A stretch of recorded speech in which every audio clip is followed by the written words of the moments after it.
আমি আর তোকে আর তোর বউকে দেখতে পারবো না। এখন বিয়ে করেছিস, এখনো যদি নিজের আর নিজের বউয়ের দায়িত্ব না নিতে পারো তাহলে বিয়ে করতে গিয়েছো কেন?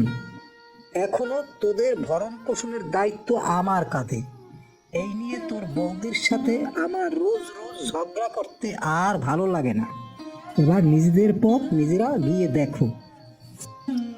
এই দাদা, তুই কি বলেছিস এসব? তুই না দেখলে আমরা কিভাবে বাঁচব? তোর উপর নির্ভর করে তো আমরা বেঁচে আছি। সে কথা আর বললে হবে না, অনেক দেখেছো গো। তোমার দাদা আর দেখতে পারবে না। এভাবে বলো না গো বৌদিদি, আমরা তোমাদের সাথে না থাকলে যদি তোমরা খুশি হও তবে আলাদাই থাকবো আজ থেকে। সকালবেলাতে এসব কথা হওয়ার পরে তপন চলে গেল তার মুদির দোকানে, আর স্বপনও মন খারাপ করে নদীর ধারে চলে গেল। নদীর ধারে বসে মন খারাপ করে কাঁদছিল সে। হঠাৎ করে সে দেখতে পেল নদীতে একটা সুন্দর পাত্র ভেসে আসছে। পাত্রটি স্বপনের কাছে এসে থেমে গেল। তখন অবাক করে দিয়ে পাত্রটি বলে উঠল, তোমার দাদা বুঝি তোমাকে ঘর থেকে বের করে দিয়েছে? আরে অবাক করেছো তো তুমি, চমৎকার পাত্র। তুমি কিভাবে জানলে এসব কথা?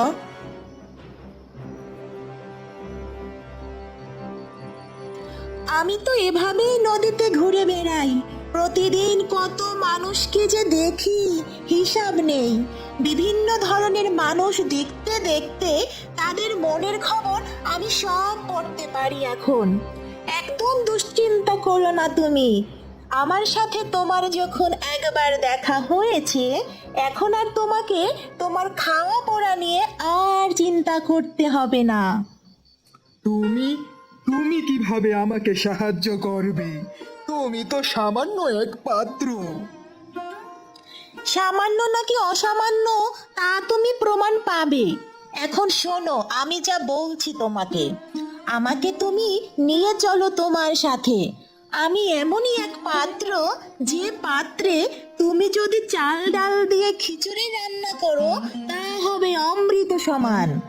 আর এই অমৃত খিচুড়ি যে খাবে সে কোনোদিন ভুলতে পারবে না এর স্বাদ।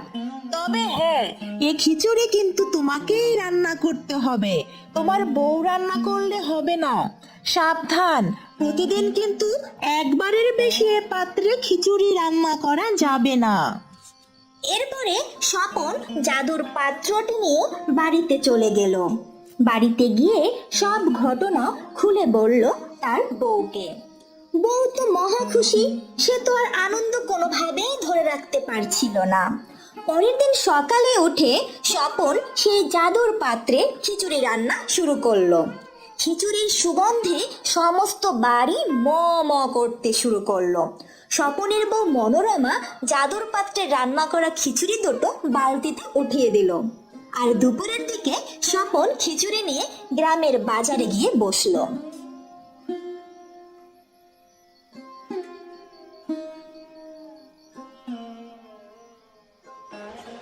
গরম গরম মজার খিচুড়ি আছে, একবার খেয়ে দেখুন গো দাদা। ভালো না লাগলে পয়সা দিতে হবে না। প্রতি প্লেট মাত্র 5 টাকা। ও দাদা, ও দাদা, এক প্লেট খিচুড়ি খেয়ে যান গরম গরম। কই ভাই স্বপন, দাও তো এক প্লেট।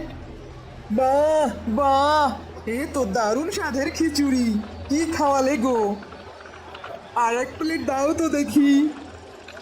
হ্যাঁ, এই যে দাদা, নিন নিন। এভাবে একজন দুজন করে খেতে কাজ করা অনেক মানুষ স্বপনের খিচুড়ি খেলো, আর সবার কাছে সেই খিচুড়ি প্রশংসা করতে লাগলো। ও ভাই ভাই, তুই এ কি করেছিস? তোর খিচুড়ির কথা তো গ্রামের সমস্ত মানুষের মুখে মুখে। বাহ, তোকে নিয়ে আজ আমার খুব গর্ব হচ্ছে। দাদা, তোমার জন্যই আমি আমার জীবনের মোড় ঘোরাতে পেরেছি। তুমি সেদিন আমাকে তাড়িয়ে না দিলে জাদুর পাত্রের সাথে তো আমার দেখাই হতো না। এরপরে স্বপনের খিচুড়ি গ্রাম বিখ্যাত হয়ে গেলে স্বপন সেই জাদুর পাত্রকে ধন্যবাদ দিয়ে আবার সেই নদীতে ভাসিয়ে দেয়, যাতে করে সেই জাদুর পাত্রটি স্বপনের মতো অন্য কোনো অসহায় দুঃখী মানুষের সেবা করতে পারে।